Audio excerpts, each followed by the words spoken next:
Bjorn made it up to the bedroom long after midnight. Once he had gotten ready for bed, the night had gotten deeper.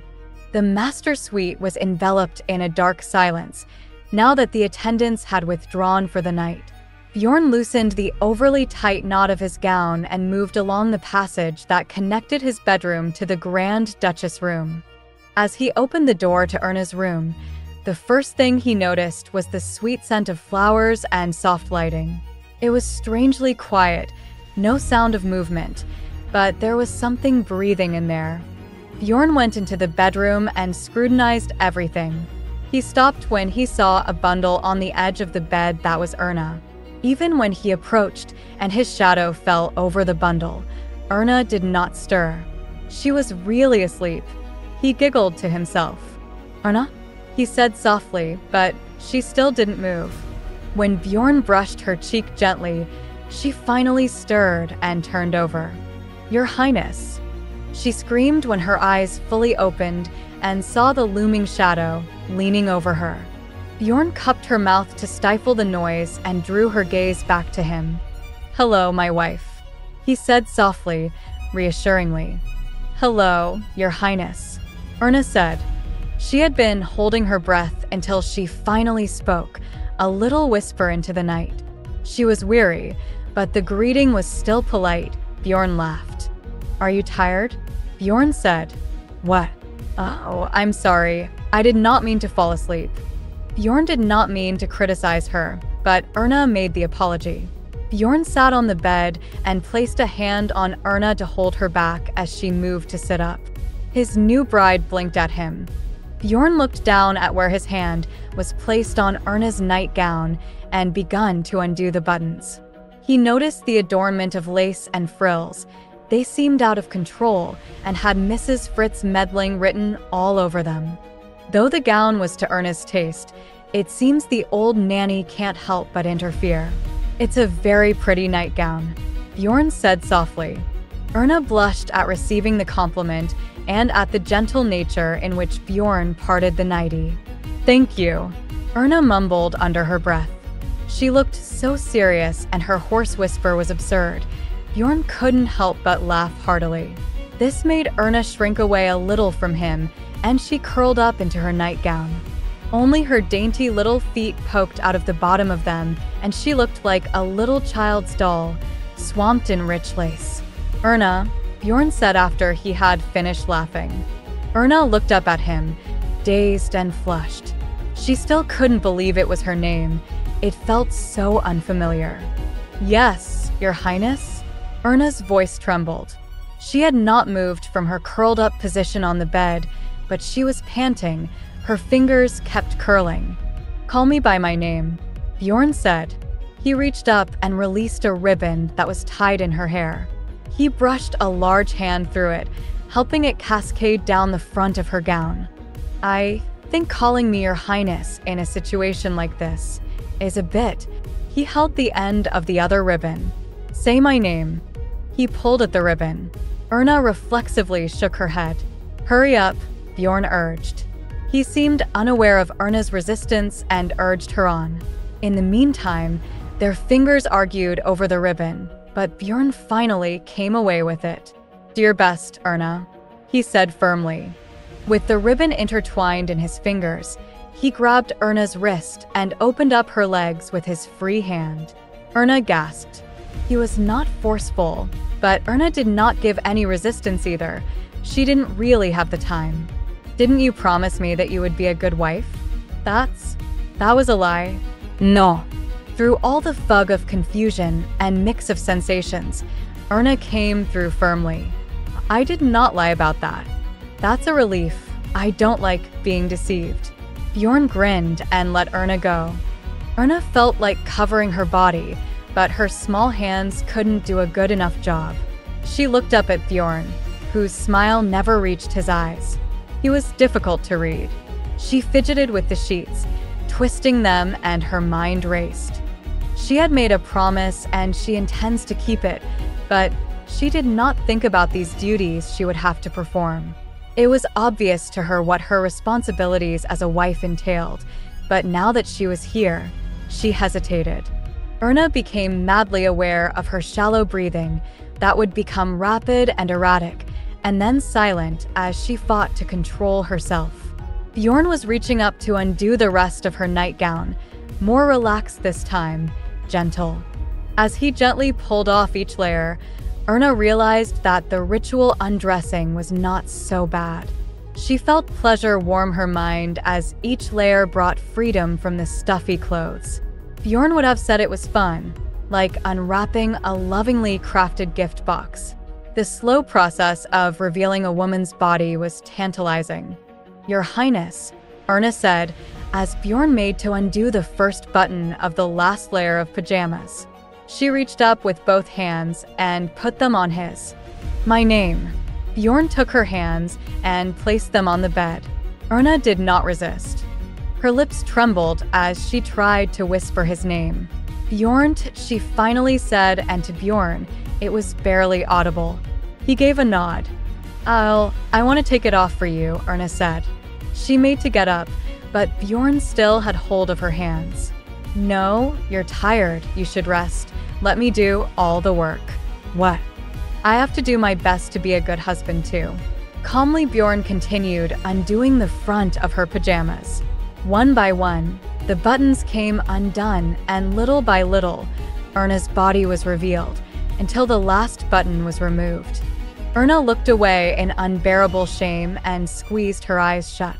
Her cheeks blushed a bright red, they practically glowed. Bjorn smiled.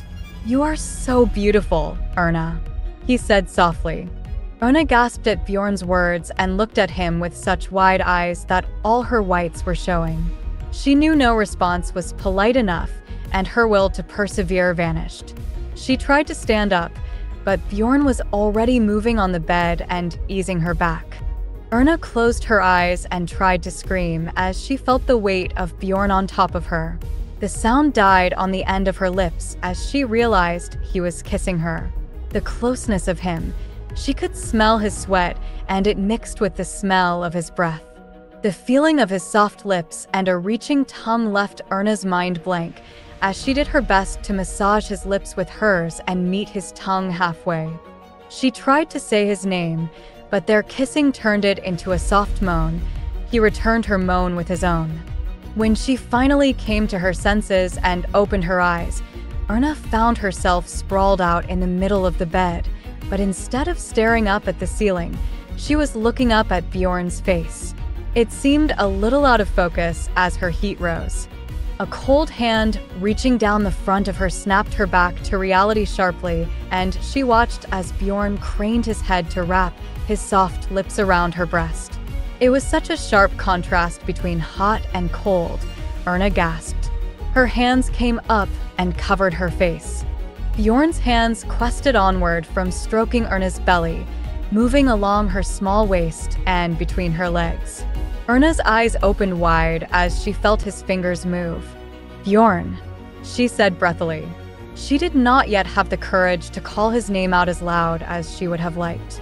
She could still feel a part of herself holding back. Bjorn came up and looked at her.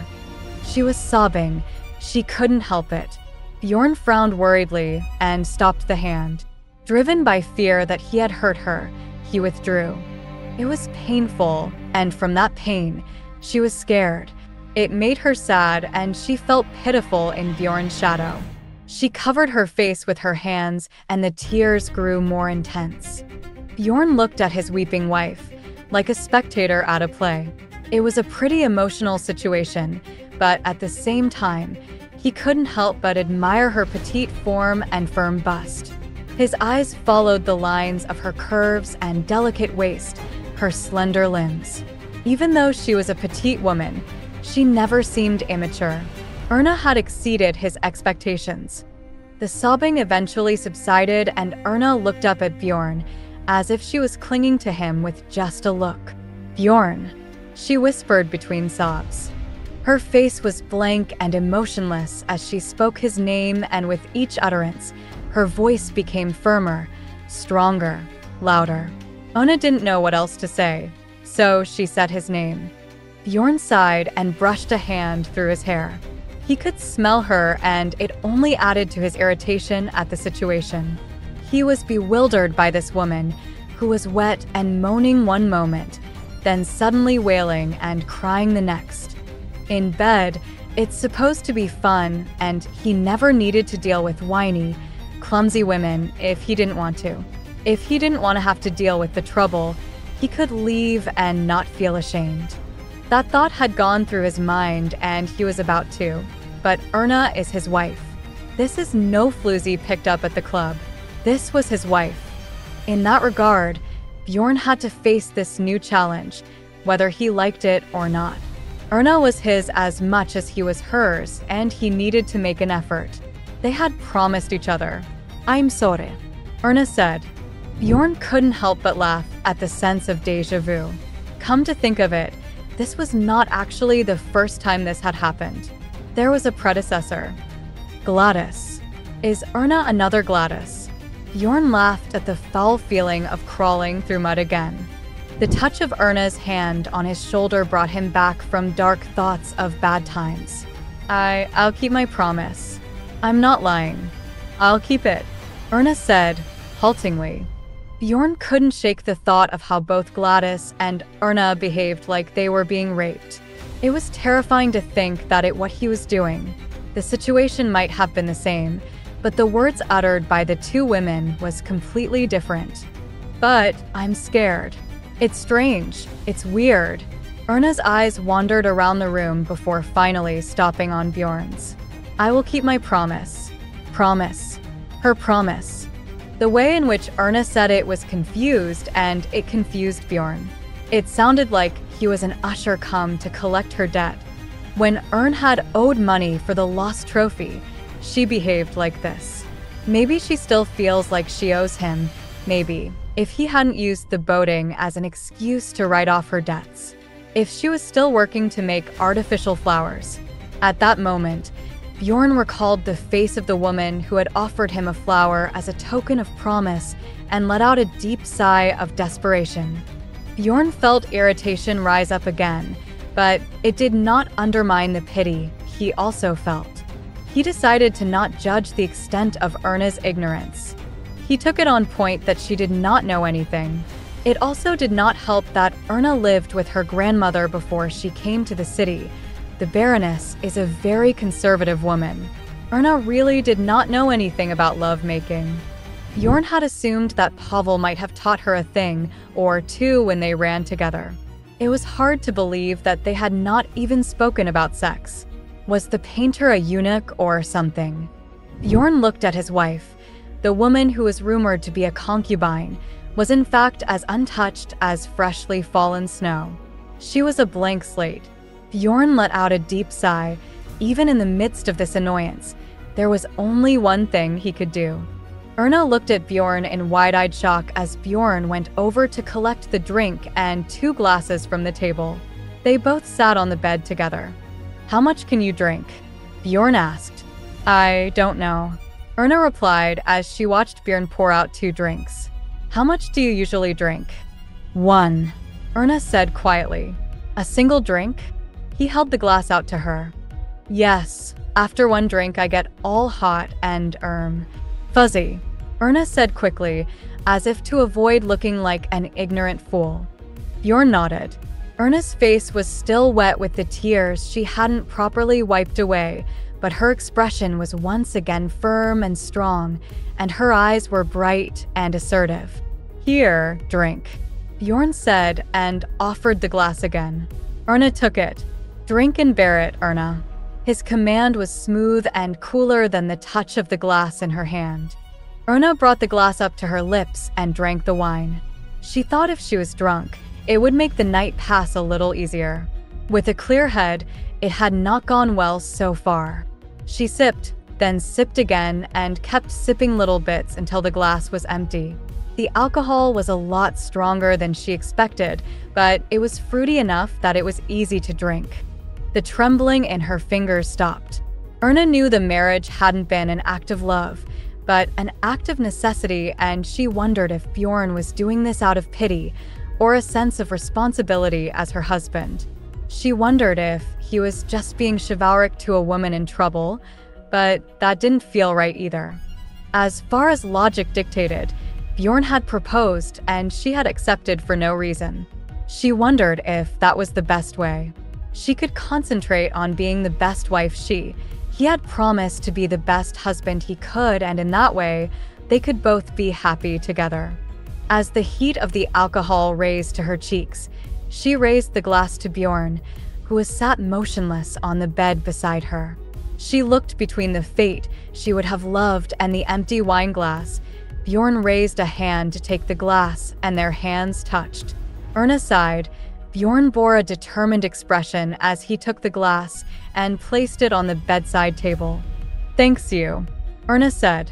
She was so careful at breaking the silence. Her own voice sounded foreign and distant. She didn't know what else to say.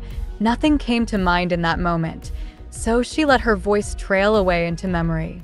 Bjorn leaned in and kissed her soft, moist lips. Although she flinched, she did not try to run away this time. He was softer, more gentle, more delicate, with the fresh rose in his hands. Erna leaned into it and felt more docile thanks to the drunkenness.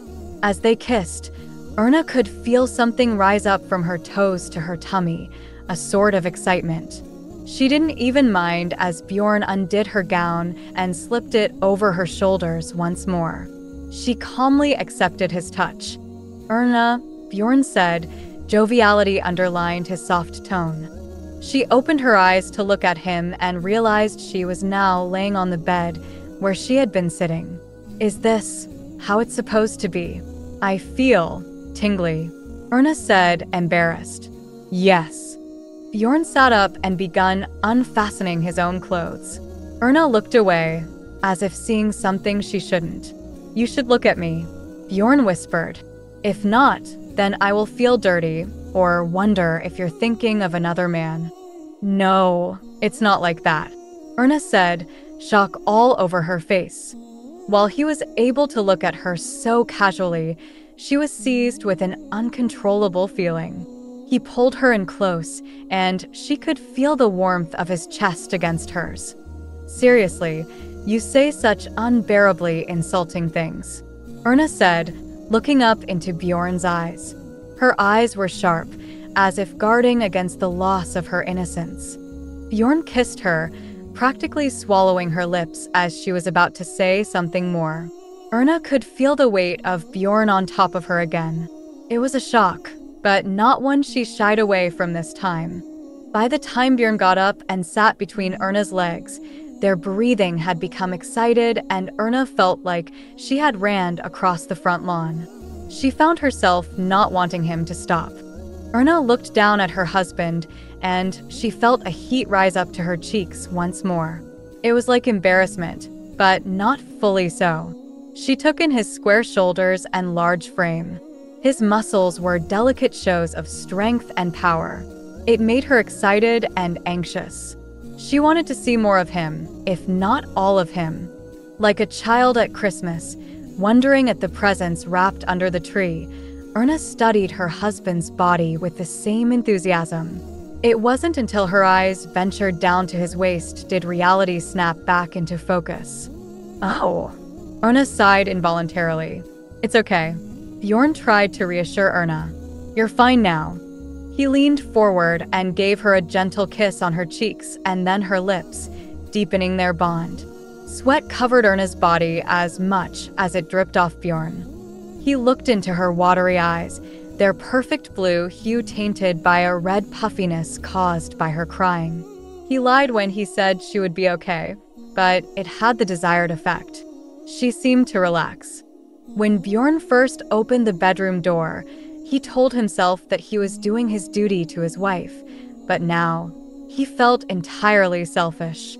It was sending him crazy.